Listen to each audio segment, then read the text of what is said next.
Hey, it's Dr. Sanders, and today on GothCast we're going to be taking a look at the, some would say, classic Nightmare Before Christmas, produced by Tim Burton and directed by Henry Selick. That's right, this is not directed by Tim Burton. This is, well, the original ideas and concepts were by Tim Burton. The directing was done by Henry Selick, who did James and the Giant Peach, and of course Coraline, and Monkey Bone. I hate that movie. So Nightmare Before Christmas was released inside of 1993, and it was really kind of a landmark film for stop motion animation. Not a lot of stop motion animation films are released even today. In fact, I would say more are released today than there ever have been, but even back in the day it was a very arduous process, and they actually had to improve a lot of the technology to be able to do a film this long and kind of with these sets and this kind of story. So they would do these crazy camera rigs and everything like that so they could see how they're animating it.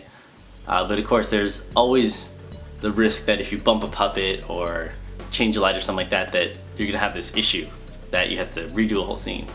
And of course, being 1993 when this was released, it took years and years to make. And so, yeah, it was just very painstaking. Tim Burton, like I said, he did not direct it. He was very busy doing movies like the Batman series, which Batman Returns was released the year before this, and the year after this, Ed Wood was released starring Johnny Depp. But it is still a Tim Burton movie with music by Danny Elfman. He's actually the voice of Jack, or at least the singing voice of Jack, for all the songs, and this is some of his best music he's ever written. It has a very fantastical, fairy tale-like quality to it. You can feel the kind of heartbreak and the emotion inside of his voice, which is the best thing about the song. Not only are they kind of sweeping kind of strings and everything like that, his voice and his inflection really pushes the story forward. And it's one of the best implementations of songs in a movie I can ever think of. I do like Little Shop of Horrors with Rick Moranis, but this is pretty close to my favorite musical, because while the music does kind of creep in and find its way into, you know, like, oh, we're walking, all of a sudden I'm singing, you know, so that sort of thing. It's just done so well. I mean, the songs are great, and the story is easy to follow, even though it is done in song. So I just think it's really well done. Who does not know Jack Skellington and Sally, the mayor, the creepy Santa Claus in this with tiny little hands. Yeah, this is kind of the problem with Nightmare Before Christmas, right? In that everyone kind of has this resentment against it and what it stands for because of the whole emo, hot topic sort of thing that happened in the early 2000s, and Disney's over marketing of it. Disneyland, you know, on the internet are sort of posting like, oh, I'm Jack and my girlfriend Sally sort of thing. Yes, it is an extremely mainstream movie. Probably close to Tim Burton's most mainstream movies ever done, because it's just everywhere. Not only are the real products, like the real merchandise you can buy from any store, overwhelming during the holiday, like, you know, both Christmas and Halloween. Going online, there's just tons and tons of it. And so I think people, yes, they are very burned out by seeing the images of Jack Skellington looking sinister, or him and Sally, or seeing pillowcases of, you know, this thing that used to be counterculture and spooky, but now it's not really like counterculture. It kind of hit not only the mainstream in the 90s, it's completely mainstream now, and Disney markets the hell out of it. So yes, I get that people are sick of seeing it, but that does not take away from the fact that it is a very good movie. I mean, it did have a cult following, but now it's just a Disney following.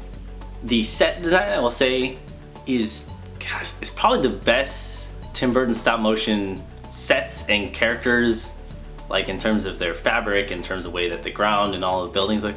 It's so awesome. It's a lot like German expressionism, and the buildings kind of twirl and like have formations that don't make any sense and would not be possible in real life, but they are so freaking cool, and who the heck wouldn't want to live there?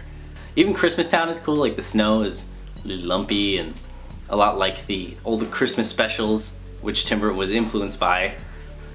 Really my only complaint with this film is actually the character of Jack And not that, you know, not that he's a bad character or anything like that, but God, he is so in his own bubble to a fault. Like, Sally and all these other characters are very sensible to Jack, and she tries to explain to him, you know, what she thinks can go wrong, and he's just like, no, like, I refuse, and almost gets killed. Although he's already a skeleton, so I don't know how he could get killed.